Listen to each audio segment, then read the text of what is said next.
Je vous préviens que cette vidéo contient des spoilers, et pas des moindres. En effet, cette vidéo pourrait vous ruiner la série si vous n'avez pas visionné tous les épisodes et que vous n'êtes pas au courant des plus grandes théories. Je souhaite donc un bon visionnage à tous ceux qui restent. Dans l'épisode 2 de la saison 6 de Game of Thrones, Jon Snow revenait à la vie après une incantation de Mélisandre. C'était une évidence, étant donné la promotion foireuse pour cette 6ème saison, mais encore plus si l'on connaît vraiment l'univers de la série et des romans. J'ai pour objectif de vous faire comprendre pourquoi Jon Snow est le personnage principal de cette œuvre unique qu'est Game of Thrones, et cela en 3 arguments. Commençons sans plus attendre.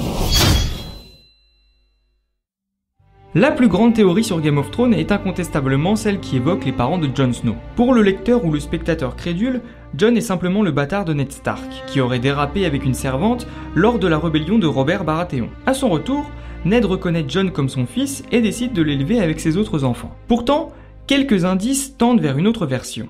Premièrement, Ned qualifie Jon comme étant de son sang, mais jamais comme étant son fils. Un premier indice qui prouverait qu'il n'est donc pas le père de Jon, bien qu'il soit de sa famille.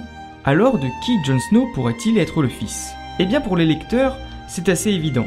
Pour les spectateurs, beaucoup moins. Énormément de détails et d'indices fleurissent la théorie, et aujourd'hui, elle s'apprête à être confirmée dans la 6ème saison. Replaçons un peu le contexte.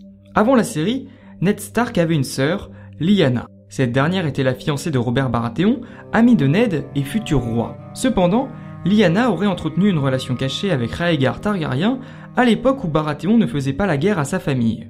Quand ce dernier décida de partir en guerre contre la famille Targaryen, la version officielle des événements fait part de l'enlèvement de Lyanna par Rhaegar. Celui-ci tué par Robert Baratheon, Lyanna est retrouvée par son frère, mourante et ensanglantée. La version officielle s'arrête ici, mais pourtant la vérité serait bien plus complexe. Lyanna Stark aurait accouché d'un fils, héritier de Rhaegar. L'accouchement expliquerait le sang dans la pièce lors de l'arrivée de Ned.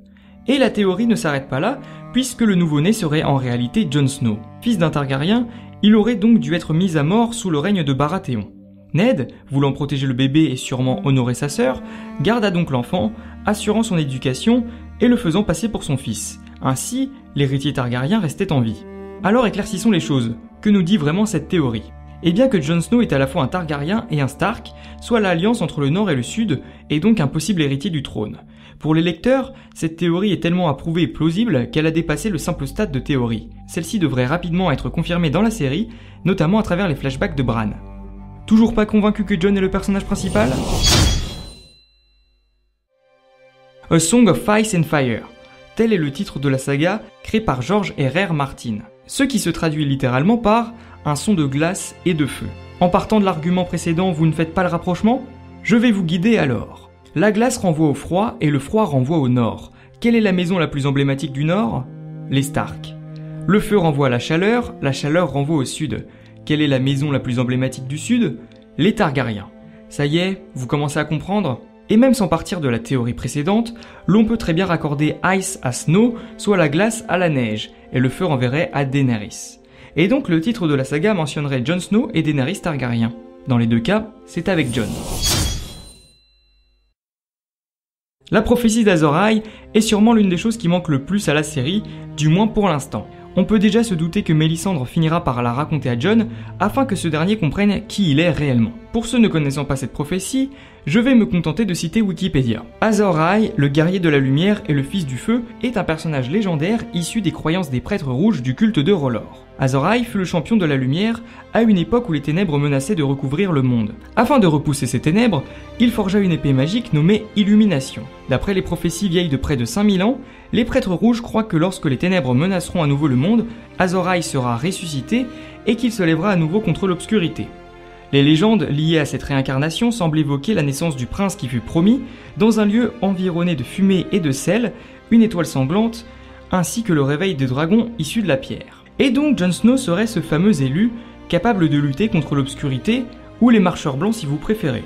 De nombreux détails font comprendre que Jon est la réincarnation d'Azor Ahai, mais les romans laissent également présager que ce pourrait être Daenerys. En vue de la série et de l'importance de Jon aux yeux de Mélisandre, elle qui recherche le prince qui fut promis depuis 400 ans, on penche plutôt pour l'ex-Lord Commandant. De plus, c'est le seul personnage qui ait montré véritablement ses capacités à lutter contre les marcheurs blancs. Et j'aimerais préciser un autre point, celui du véritable enjeu de l'œuvre. Le titre de la série prête à confusion, renvoyant directement à la quête du trône. Mais les différents personnages peuvent se battre autant qu'ils le veulent, qui empêchera les marcheurs blancs de raser Port-Réal au final. Le véritable enjeu de la série n'est donc pas la quête du pouvoir, mais plutôt cette grande lutte contre les ténèbres. Et encore une fois, Jon Snow est pour l'instant le seul rempart contre cette invasion. Une nouvelle preuve de son importance ? Certainement.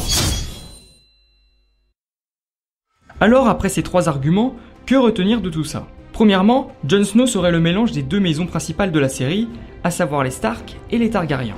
Secondement, le titre de la série pourrait faire directement référence à ce personnage. Troisièmement, Jon serait l'élu d'une prophétie importante qui, au final, est le véritable enjeu de Game of Thrones. Tous ces éléments placent Jon Snow au centre de l'œuvre, qu'on le veuille ou non. Game of Thrones a beau être une série réputée pour son grand nombre de personnages, l'on peut clairement faire ressortir Jon Snow du lot, tant le mystère est imposant autour de lui. Une rumeur prétend également que Jon Snow serait le personnage préféré de l'auteur. Un indice de plus ?